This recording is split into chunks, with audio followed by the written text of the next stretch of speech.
자, 사람에게는 누구나 습관이라는 것이 있습니다. 저도 여러 가지 습관을 가지고 있습니다. 습관이라는 것이 뭐죠? 습관. 국어사전을 찾아봤더니 우리가 습관이란 말 참 많이 써요. 똑같은 말, 비슷한 말로 버릇이란 말도 있는데, 습관이란 말이 오랫동안 되풀이하여 몸에 익은 채로 굳어진 행동을 말합니다. 이게 국어사전에서 나오는 정의입니다. 습관을 순수 우리말로 하면 조금 전에 말씀드린 것처럼 버릇이라는 말이 되기도 합니다. 우리말 속담에 3살 버릇이 80까지 간다라는 말이 있습니다. 그래서 이 습관이라는 것이 매우 중요합니다. 어려서부터 좋은 습관이 든 사람은 그 습관이 그 사람의 삶에 아주 좋은 유익함이 되지만, 어려서 나쁜 습관이 든 사람은 그 습관이 삶에 해를 끼치게 됩니다. 그래서 3살 버릇이 80까지 간다라는 말은 어려서부터 좋은 습관을 들이며 아이를 키우라라는 말이 됩니다. 대체적으로 이제 저도 그렇지만 나이가 들어서 이렇게 안 좋은 습관들을 이렇게 살펴봤더니 어려서부터 그렇게 해왔던 거예요. 이제 제가 잘 못하는 것 중에 하나는 이제 젓가락질을 잘 못해요. 그래서 저는 이렇게 X질을 합니다. 가위질을 해요. 이렇게 제대로 똑바로 못 찍고. 그래서 맨날 이렇게 타박을 받아요. 어딜 가면은. 근데 이게 왜 그런가 할 때, 어릴 때 이게 한번 습관이 잘못 들은 게 그냥 굳어버린 거예요. 아까 말씀드린 것처럼 오랫동안 되풀이하여 몸에 익은 채로 굳어진 행동, 몸에 굳어진 행동이 습관이에요. 이게 한번 굳어지니까 고쳐지지가 않는 거예요. 그래서 어떤 습관이 드느냐에 따라서 그 삶의 유익함이 되기도 하고 해를 끼치기도 된다라는 거죠. 이 젓가락질을 잘 못하다 보니까 이따금씩 하는 실수가 뭐냐면은 어디 가서 음식을 먹다가 김치를 딱 집어넣어도 잘못 집어가지고 휙 들면 김치가 공중에서 팍팍팍 나는 거예요. 주변 사람들이 김치 국물 다 태워. 이게 뭐 이렇게 친구들이나 뭐 다른 사람들하고 하면 어른들하고 식사를 하다가 한 번 그런 실수를 하면은 와, 진짜 답이 없습니다. 그래서 내가 어느 날은 그랬어요. 어머니, 아니 어릴 때 좀 이걸 좀 고쳐주시지, 안 고쳐주셔가지고 왜 이렇게 안 좋은 습관을 들게 생겨? 내가 너를 매를 얼마나 들었는데 네가 고집부려서 이거 뭐 안 고쳐진 걸 어떡하라고 그러냐. 그러니까 어려서 어떤 습관이 드느냐 아주 중요하다라는 것입니다. 그래서 여러분들도 자녀를 양육하면서 혹은 손자 손녀들을 양육하면서 좋은 습관을 들일 수 있도록 옆에서 잘 도와주어야 합니다. 나에게 좋은 습관이 있느냐 그렇지 않느냐에 따라 나의 삶이 성공하기도 혹은 실패하기도 할 수 있기 때문입니다. 그래서 성공하는 사람들의 습관에 관한 주제의 책이 한때 베스트셀러가 되기도 했었습니다. 서점에 나가면 성공하는 사람의 7가지 습관, 나는 이런 습관을 가지고 성공했다, 뭐 이런 식으로 이 좋은 습관에 대한, 성공하는 습관에 대한 책들이 한때 베스트셀러였고 요즘도 곧잘 팔려 나가는 책들 중에 하나가 바로 이런 책들입니다. 그만큼 습관이 아주 중요하다라는 것입니다. 사실 우리 삶의 상당히 많은 부분이 습관에 의한 것입니다. 근데 우리 삶이 습관의 지배를 받는다라고 말을 해도 과언이 아닙니다. 많은 습관들이 우리의 삶을 이끌어갑니다. 습관적으로 커피를 마시고, 그렇죠? 습관적으로 먹을 때가 많아요. 먹고 싶어서 먹는 것보다 습관적으로 커피를 마실 때가 많고요. 습관적으로 졸고요. 습관적으로 불평하고, 습관적으로 다리를 떨고, 습관적으로 흥얼거리고, 또 습관적으로 거칠게 운전하고, 대부분이 습관적으로 하는 것입니다. 내 의도적으로 하는 것보다 습관적으로 하는 것들이 우리의 삶에 참 많다라는 것입니다. 지금 이 자리에 앉아 있는 여러분들도 습관적으로 하는 행동들이 있습니다. 그 습관적으로 하는 행동들로 인해서 여러분이 드리는 이 예배가 하나님이 기뻐 받으실 수도 있고 그렇지 않을 수도 있다라는 것입니다. 교회에서뿐만 아니라 가정에서, 직장에서, 또 학교에서, 삶의 전반에서 내가 어떤 습관을 가지고 있느냐 매우 중요합니다. 성경을 보면 많은 우리 믿음의 조상들도 습관을 가지고 있었습니다. 그 중에 좋은 습관을 가지고 있던 사람으로 욥을 꼽아볼 수 있습니다. 욥에게는 아들 7과 딸이 3이 있었습니다. 자녀가 10이 있었는데 이 자녀들이 생일 잔치를 하게 됩니다. 그래서 생일 잔치가 끝나고 나면 이 욥은 항상 자녀들을 불러다가 아침 일찍 번제를 드리고 자녀들을 성결하게 하였습니다. 자녀들이 혹시라도 죄를 범하여 마음으로라도 하나님을 욕되게 하였을까 염려해서 이 생일 잔치가 끝나고 나면 그 다음날 아침 일찍 자녀들을 불러서 반드시 희생의 제사를 드렸다라는 것입니다. 욥기 1장 5절 하반절을 보면 욥의 행위가 항상 이러하였더라라고 기록하고 있어요. 욥의 행위가 항상 이러했다는 거예요. 습관적으로 그렇게 했다라는 것입니다. 이것이 욥의 거룩한 습관입니다. 그냥 무의미하게 기계적으로 했다라는 말은 습관이 부정적인 의미와 긍정적인 의미가 있는데 오늘 이 성경에서 말하는 욥의 습관은 굉장히 긍정적인 부분을 말하는 거예요. 그냥 습관에 따라서 기계적으로 한 것이 아니라 자녀들의 삶을 바라보면서 자녀들이 하나님 앞에서 늘 거룩한 삶을 살길 바라면서 항상 습관적으로 이렇게 했다라는 것입니다. 예루살렘이 망하고 바벨론의 포로로 끌려갔던 여러분들이 너무나 잘 아는 다니엘. 다니엘도 바벨론에서 쉬지 않고 기도하는 습관이 있었습니다.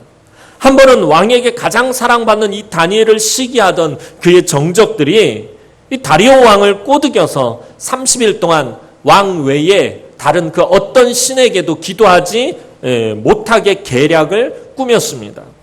만약에 이것을 어기면 사자굴에 던져 넣는다라는 조항도 거기에 삽입하였습니다.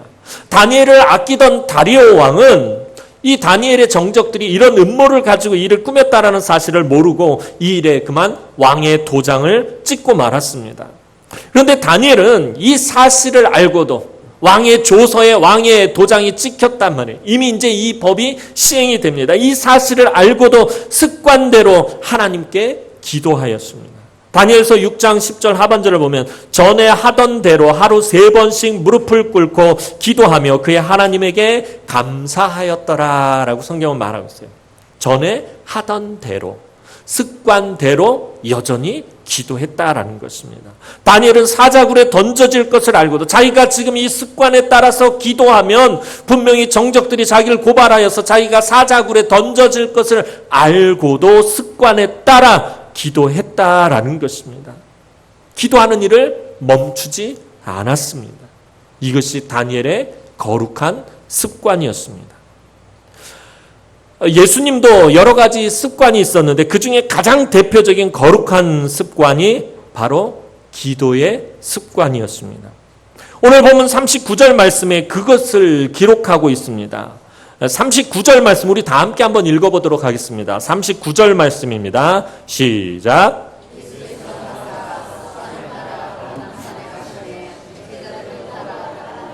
아멘. 예수께서 나가사 무엇을 따라? 습관을 따라 감람산에 가셨다라고 성경은 기록하고 있어요. 예수님은 유대 땅 예루살렘에 오시면 낮에는 예루살렘 안에서 사역을 하시고 해가 저물면 예루살렘에 머물지 않고 항상 베다니에 있는 나사로의 집에 가서 거기서 머무시든지 아니면 그때를 제외하고는 항상 어디로 가셨냐면 감람산으로 가서 노숙을 하셨어요. 감람산에 가서 노숙을 하신 이유가 뭐예요? 기도하기 위해서 감람산으로 가셨습니다.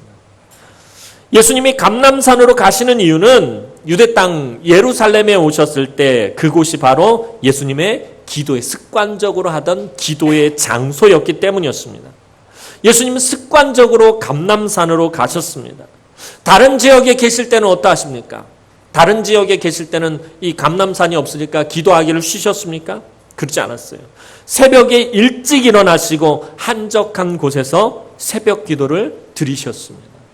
새벽 기도의 시초는 예수님입니다. 마가복음 1장 35절 말씀 보면 새벽 아직도 밝기 전에 예수께서 일어나 나가 한적한 곳으로 가사 거기서 기도하시더니라고 기록하고 있어요.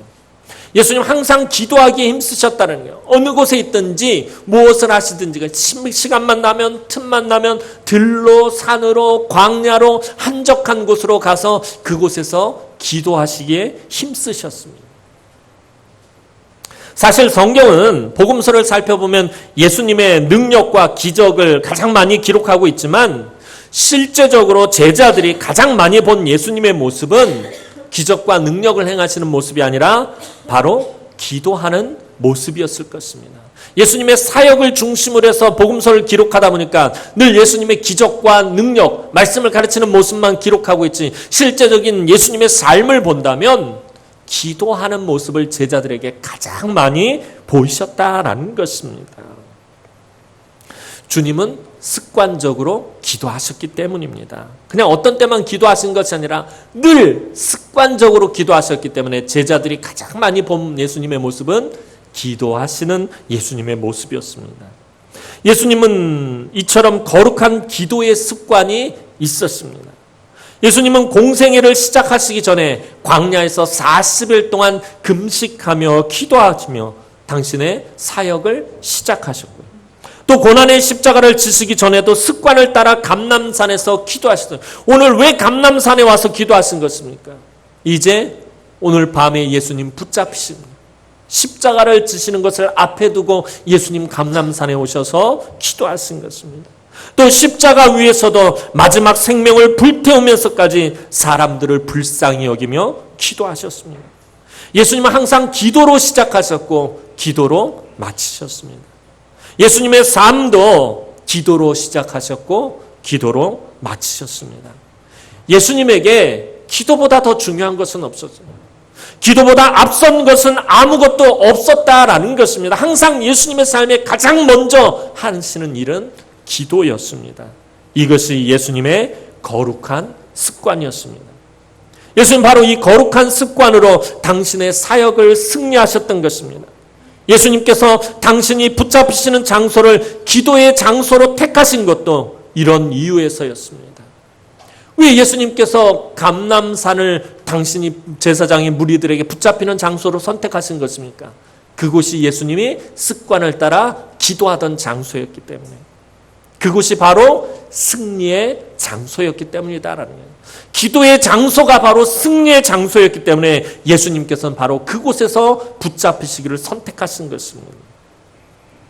예수님은 공생의 기간 동안 제자들에게 기도를 강요하신 적이 없었습니다. 그렇다고 제자들이 기도하기를 원하지 않았던 것은 아닙니다. 누구보다도 제자들이 기도의 습관을 가지기를 원하고 바라셨습니다. 그래서 항상 기도하시는 모습을 보여주셨어요. 너희는 왜 베드로야 너 왜 기도 안 하냐? 요한아 너 왜 기도 안 하냐? 마태야 너 왜 기도 안 하냐? 이렇게 책망하시고 맨날 야단치시고 강요하신 것이 아니라 항상 기도의 모습을 보여주셨습니다. 주님은 늘 거룩한 습관의 모범을 제자들에게 하나도 빠짐없이 보여주셨습니다. 어느덧 제자들도 예수님의 거룩한 습관을 알게 되었고 하나 둘 예수님을 따라하기 시작했습니다. 오늘 본문에서도 예수님이 습관을 따라 감람산으로 기도하러 가시니까 제자들도 습관적으로 이제 따라 나서게 되었던 것입니다. 예수님의 습관이 이제 제자들에게 점점 이어지게 된 것입니다. 이 습관이 제자들에게 정착이 되어서 훗날 사도행전을 보면 나중에도 제자들이 습관을 따라 기도하는 모습을 보게 됩니다. 사도행전 3장 1절 보면 제9시 기도 시간에 베드로와 요한이 성전에 올라갈새라고 기록하고 있습니다. 제9시 기도 시간, 그러니까 베드로와 요한이 제9시를 기도 시간으로 정해놓았다는 거예요. 습관적으로 그 시간이 되면 성전에 올라가서 기도한 것입니다. 베드로와 요한은 습관을 따라 9시 기도 시간에 성전에 기도하러 가다가 안진뱅이를 만나고 그 안진뱅이를 고쳐주는 능력을 행합니다. 모든 능력과 기적의 출발은 바로 어디에서 시작한다라는 것입니까? 기도의 시간에서 시작하는 것입니다. 사도 바울도 강조해서 한 말이 있습니다. 쉬지 말고 기도하라라고 말했습니다. 쉬지 말고 기도하라라는 말이 뭘까요? 우리가 어떻게 쉬지 않고 기도할 수 있어요? 하루 24시간 1년 365일 내내 어떻게 1분 1초도 안 빠지고 기도할 수 있어요? 무슨 말이에요? 쉬지 말고 기도하라는 것은. 이것은 기도의 시간을 정해놓고 기도가 끊어지지 않는 습관을 가지라는 거예요. 거룩한 기도의 습관을 가지라는 거예요. 기도가 멈추지 않도록, 기도가 끊어지지 않도록 시간을 정해놓고 기도하라라는 말입니다. 예수님의 거룩한 습관이 제자들에게 이어진 것처럼 사실 오늘 우리 자녀들에게 물려줄 것은 다른 것이 아니라 바로 이런 거룩한 습관입니다. 그저 집 하나, 아니면 재산 얼마, 이런 것들 자녀들에게 물려주실 생각하지 마시고, 여러분들이 정말 자녀들을 사랑한다면, 여러분들의 자녀들이 하나님께 복을 받기 원한다면, 여러분의 자녀들에게 여러분들이 물려줄 것은 바로 거룩한 습관이라는 것입니다. 자녀들에게 가장 좋은 부모는 거룩한 습관을 물려주는 부모입니다. 자녀들에게 거룩한 습관의 모범을 보여주는 부모입니다. 거룩한 기도의 습관을 물려준다라는 것은 다시 말하면 하나님의 능력과 하나님의 권세와 하나님의 축복을 물려주는 것과 마찬가지이기 때문입니다. 자녀들이 삶 가운데서 고난을 만났을 때 세상을 의지하지 않고 사람을 의지하지 않고 믿음으로 하나님만 의지하게 되는 것은 그들이 거룩한 습관을 가졌을 때 가능한 것입니다. 거룩한 습관을 가지고 하나님만 의지하고 하나님 앞에 매달릴 때만 가능하다라는 것입니다. 이런 거룩한 습관을 가진 자녀들을 하나님은 절대로 외면하지 않으십니다. 저도 마찬가지입니다. 몇 번 말씀드렸습니다. 저희 집안의 믿음의 시조는 저희 외조모이십니다. 우리 외조모가 처음 예수를 구주로 영접하고 받아들이시고 그리고 하나님의 백성으로서 성도로서 그렇게 삶을 살면서 거룩한 습관을 가지셨어요. 한 번도 새벽에 잠을 주무시고 늦게까지 늦잠을 주무신 적이 없어요. 늘 새벽같이 일어나셔서 자녀들을 위해서 손자 손녀들을 위해서 늘 하나님 앞에 눈물로 기도하셨어요. 그 외조모의 거룩한 습관 평생을 전에 한번 말씀드린 것 같아요. 예전에는 교회 새벽에 되면 주일 되면 이렇게 종을 쳤잖아요. 딸랑딸랑 종을 치는데 비가 오나 눈이 오나 하루도 빠짐없이 그러고 가셔서 그 새벽에 종을 치셨다는 거예요. 그 거룩한 습관이 우리 어머니에게 물려지고요. 또 우리 어머니가 저에게 이 거룩한 습관을 물려주셨어요. 저에게는 인간적인 능력과 지식과 재주가 없어요. 어디 내세울 사실 스펙이 없습니다. 다른 목사님들하고 비교해 봤을 때 스펙으로만 보면 한참 밑에 있는 사람입니다. 탁월한 능력이 없어요. 재주가 없어요. 그렇다고 머리가 똑똑한 것도 아닙니다. 그럼에도 불구하고 목회를 할 수 있었던 것은 바로 이 거룩한 습관으로 하나님께서 주시는 힘과 능력으로 목회를 하고 있다라는 것입니다. 이제 우리 주님은 오늘 우리가 왜 거룩한 습관을 가져야 하는지 분명하게 알려주고 계십니다. 왜 우리가 거룩한 습관을 가져야 되는지 그것이 바로 40절 말씀입니다. 우리 다 함께 40절 말씀 보도록 하겠습니다. 40절 말씀입니다. 시작.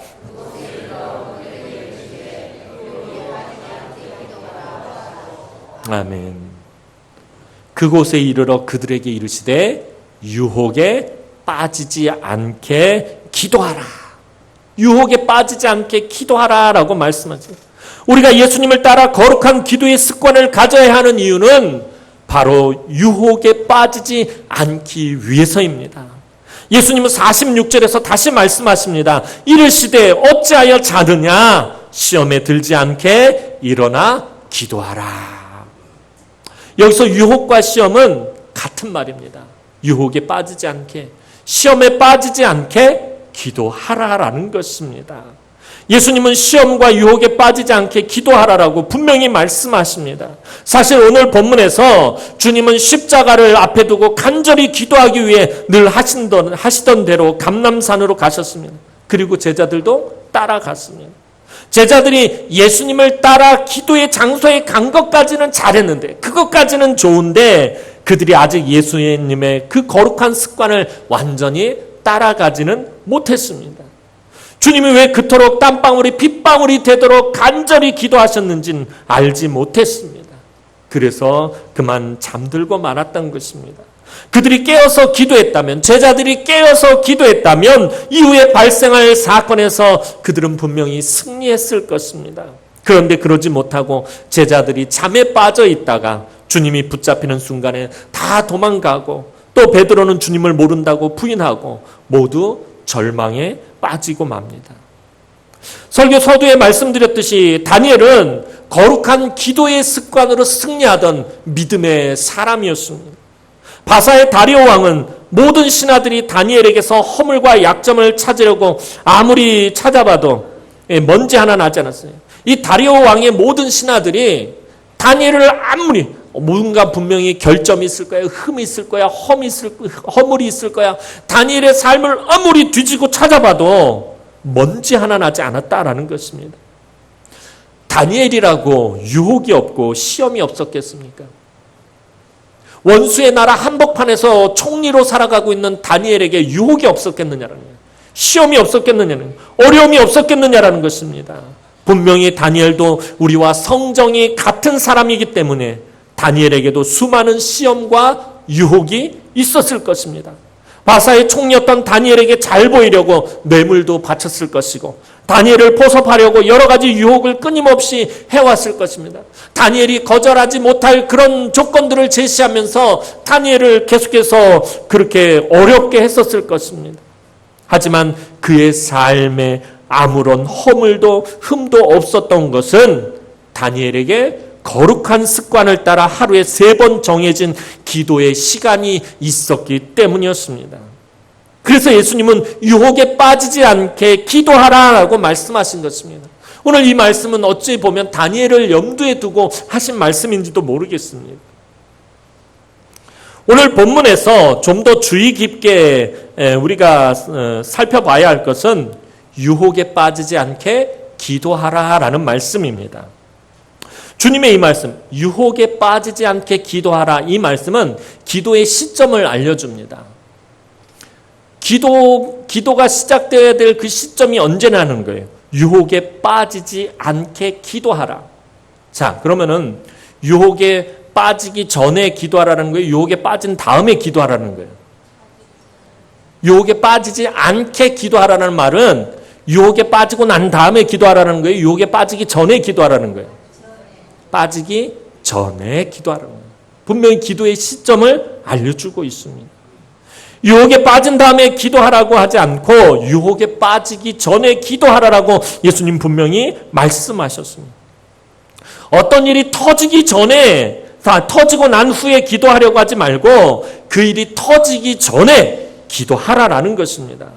예전에 어떤 집회에 참석했을 때 정말 마음에 확 와닿는 강사 목사님의 말씀이 있었는데 그게 뭐냐면은 기도는 마지막 수단이 아니라 가장 처음에 해야 할 수단입니다. 그 목사님 기도에 대해서 막 말씀을 풀어주시는데 갑자기 하시는 말씀이 그거예요. 기도는 최후의 수단이 아니라 마지막에 해야 할 수단이 아니라 가장 처음에 해야 할 수단입니다. 아마도 주님의 마음을 가장 잘 대변한 말씀이라고 생각되어집니다. 그럼에도 불구하고 많은 성도들이 기도는 마지막 수단이라고 생각할 때가 많습니다. 기도는 그냥 마지막 사건이 터지거나 일이 터지거나 시험에 들거나 시험에 빠지거나 문제가 생기거나 어려움이 생기거나 근심과 걱정과 염려가 찾아오면 그때 해야 하는 것이라고 생각하는 것 같아요. 유혹에 들고 시험에 들고 일이 터지고 나면 그러고 나면 기도하려고 한다라는 거예요. 그런데 그때가 되면 사실 기도가 되지 않아요. 시험에 들고 유혹이 찾아오고 걱정과 근심과 염려가 마음 가운데 가득하면은 기도가 되지도 않는데 마지막 수단으로 생각하고 자꾸 나중에 기도하려고 한다라는 것입니다. 학교 다닐 때 시험 때가 되었는데도 공부하지 않고 탱자 놀다가 시험 보기 30분 전에 미친 듯이 공부하는 것과 같을 때가 있습니다. 공부는 아마 늘 듣는 말이고 여러분도 늘 자녀들에게 했던 말인 것 같아요. 공부는 미리 하는 것이다. 시험 때 하는 것이 아니라 공부는 평소에 하는 것입니다. 맞죠? 공부 시험 때 시험 보기 30분 전에 하는 겁니까? 전날 막 벼락치기라고 하죠. 제가 벼락치기의 대가였는데 이 밤새 제가 그 순간 집중력이 되게 높아요. 그래서 밤새 책을 딱 외우고 그 다음날 가서 시험 딱 보면은 시험만 보고 나면 딱 시험장 나오는 순간 다 잊어버려요. 그러니까 쌓이는 게 없어요. 늘 남는 게 없어요. 왜 그런 거예요? 평소에 하지 않으니까. 그 짧은 시간에 하려고 하니까 그게 익혀지지 않는 거예요. 공부는 평소에 하는 거예요. 공부는 미리 하는 것입니다. 전에도 말씀드렸던 것처럼 기도는 하나님 나라의 은행에 평상시 저축하는 것과 같습니다. 평소에 잘 저축한 사람은 큰일이 터졌을 때, 큰 목돈이 필요할 때 통장에서 잘 저축한 것을 꺼내서 유용하게 사용합니다. 기도도 마찬가지입니다. 유혹에 빠지기 전에, 시험에 들기 전에 기도해야 한다는 거예요. 평상시 기도해야 한다는 거예요. 여러분들의 기도의 통장에 기도를 차곡차곡 저축해 놔야 한다는 것입니다. 그래야 시험이 찾아왔을 때, 유혹에 빠졌을 때 그것을 이겨낼 수 있다라는 것입니다. 시험에 빠지고 유혹이 찾아왔는데 내 기도의 통장이 텅텅 비어 있어요. 잔고가 없어요. 그럼 어떻게 되는 거예요? 그냥 고스란히 그 생고통을 당하게 된다라는 것입니다. 기도도 미리 하는 것입니다. 평소에 하는 것입니다. 사랑하는 성도 여러분, 기도는 마지막 방법이 아닙니다. 가장 먼저 해야 할 방법입니다. 성도들의 가장 먼저 해야 할 수단이 바로 기도입니다. 우리 주님의 거룩한 습관을 쫓아 여러분들도 하루를 시작할 때 기도로 시작하는 습관을 가져야 합니다. 이 거룩한 습관이 쌓이고 쌓이면 하나님의 은혜와 능력으로 충만한 삶을 살 수 있습니다. 하나님의 은혜와 능력의 첫걸음은 바로 기도인 것입니다. 아침에 눈을 떴을 때, 또 운전을 시작하려고 핸들을 붙잡았을 때, 학교나 직장에 도착해서 일과를 시작할 때, 누군가를 만나러 갈 때, 또 무언가를 살 때, 무슨 말을 하려고 할 때, 전철이나 버스를 탈 때 잠깐이라도 먼저 기도하시기 바랍니다. 아이고, 그 잠깐 몇 초 기도한다고 그게 무슨 일이 있겠어? 습관을 따라 여러분들이 평소에 하는 그 기도가 바로 그 기도에서 능력이 나타나는 거예요.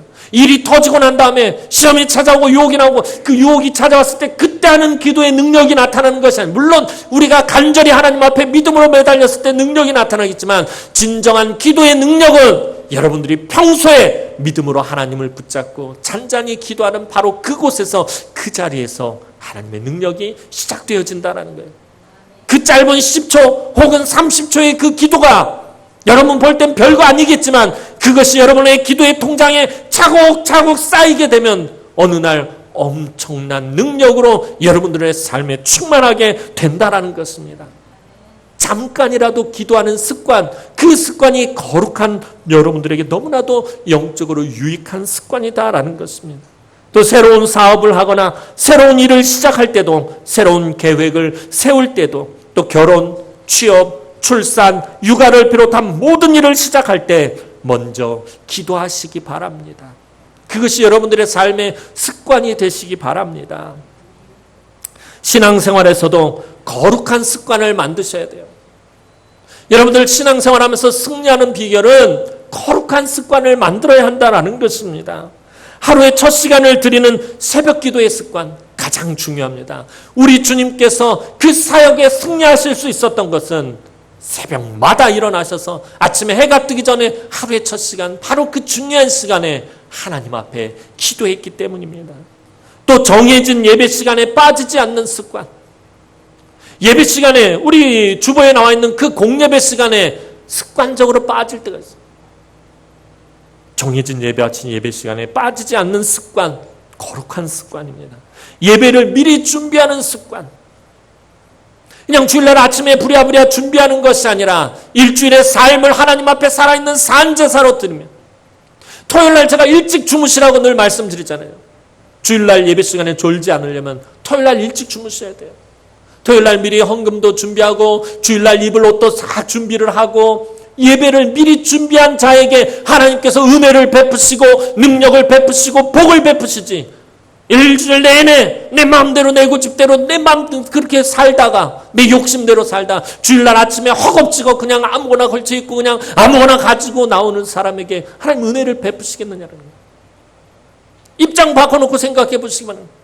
여러분의 자녀를 여러분들이 만나는데, 여러분들의 자녀가 오늘 아빠 우리 부모님 만나는데 그래서 정성껏 준비하고 또 선물도 준비하고 또 잘 차려입고 그래서 아빠 엄마 만나가지고 와서 좋은 음식 사주고 또 선물도 주고 용돈도 드리고 그러면은 부모의 입장이 얼마나 마음이 좋아요. 근데 놈은 아빠를 만난다, 엄마를 만난다는데 그런 마음도 없고 준비도 없고 그냥 귀찮아가지고 그냥 그러고 왔다고 생각해요. 여러분들의 마음이 기쁘겠느냐는, 차라리 안 오는 게 낫지. 우리가 그렇게 생각하죠. 예배를 미리 준비하는 습관 아주 중요합니다. 말씀을 묵상하고 항상 감사하고 찬양하는 습관, 11조를 온전히 드리는 습관, 모든 일에 적극적인 헌신의 습관, 서로 용서하고 관용을 베푸는 습관, 서로 위로하고 축복하는 습관, 또 서로 좋은 말을 해주는 습관들, 이 외에도 많은 거룩한 습관을 우리가 만들어야 한다는 것입니다. 한번 좋은 습관이 들면 그 좋은 습관은 평생을 갑니다. 그러면 평생의 주의 선하심과 인자하심이 따르며 때를 따라 돕는 하나님의 은혜와 능력을 체험하는 삶을 평생에 하게 된다는 것입니다. 또한 이 좋은 거룩한 습관을 자녀들에게 물려주어야 합니다. 그러면 그 자녀들은 평생의 하나님의 선하심과 인자하심을 맛보게 될 것입니다. 사실 요즘처럼 이렇게 바쁘고 경제적으로 힘들 때는 이런 거룩한 기도의 습관을 가지기가 힘이 듭니다. 삶에 쫓기고 경제적으로 너무나도 어렵고 부부가 같이 맞벌이를 해도 참 삶이 빠듯하고 이렇게 버거운 이런 시대에 거룩한 기도의 습관을 가진다라는 건 많이 힘이 듭니다. 아이를 양육하고 육아하고 또 생계를 책임져야 하고 삶이 얼마나 고단하고 피곤합니까? 이런 때 거룩한 기도의 습관 가지기 힘이 듭니다. 새벽에 일어나기가 힘들고 빠짐없이 예배드리기 힘들고 온전한 헌금 생활하기 힘이 듭니다. 하지만 말씀으로 나를 쳐서 복종케 하고 이를 악물고라도 거룩한 습관의 자리로 나아가야 합니다. 이 거룩한 습관은 아무리 돈이 많아도 살 수 없습니다. 나중에 돈을 많이 벌어도 이 거룩한 습관 그때 가서 살려고 해도 살 수가 없다라는 것입니다. 힘이 들어도 해야 합니다. 고통스러워도 해야 합니다. 왜냐하면 거룩한 습관을 가진 사람에게 세상을 이길 수 있는 힘과 능력을 하나님께서 주시기 때문입니다. 거룩한 기도의 습관을 가진 사람은 하나님만 신뢰하고 하나님만 의지하고 하나님만 붙잡습니다. 이처럼 우리 주님의 거룩한 습관을 따라 기도하는 사람에게는 다니엘과 같은 영향력을 주실 것이고 베드로와 요한이 체험한 능력을 체험하게 하실 것이고 욥과 같은 풍성한 은혜와 복을 분명히 받게 하실 것입니다.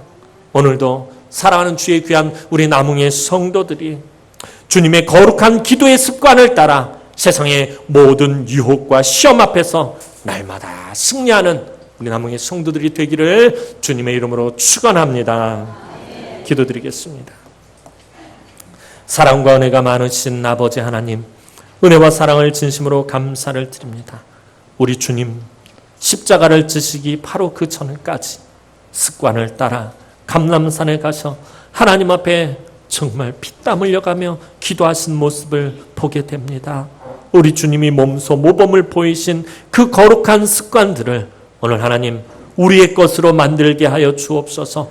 나의 삶에 우리 주님의 거룩한 습관들이 충만하게 하여 주옵소서. 나뿐만 아니라 우리 자녀들에게 하나님 주님의 이 거룩한 습관을 물려주게 하여 주옵소서. 그래서 평생의 주의 선하심과 인자하심을 맛보아 알게 하시고 평생의 하나님의 은혜와 능력을 체험하는 삶을 살게 하여 주옵소서. 우리 삶에 유혹과 시험이 찾아오기 전에 하나님 우리가 하나님 앞에 늘 이 거룩한 습관을 가지게 하시고 그 유혹과 시험이 찾아왔을 때 하나님 믿음으로 이겨내게 하여 주옵소서. 날마다 사랑하는 주의 귀한 우리 남흥의 성도들에게 주님의 이 거룩한 기도의 습관을 허락하여 주시어서 모든 유혹과 시험 앞에서 승리하는 우리 남흥의 권속들이 되어질 수 있도록 하나님 은혜를 베풀어 주시며 이 제단에 하나님 거룩한 기도의 불길이 꺼지지 않도록 하나님 붙들어 주시고 이 제단이 기도의 아버지 하나님 능력의 제단으로 쓰임받을 수 있도록 하나님께서 은총을 베풀어 주옵소서. 주의 귀한 성도들이 아버지의 집에 나와서 기도할 때마다 하나님 그 기도 소리를 들으시고 그 신음 소리를 들으시고 부르짖는 소리를 들으시고 응답하여 주시옵소서. 감사를 드렸고 예수님의 이름으로 기도하옵나이다. 아멘.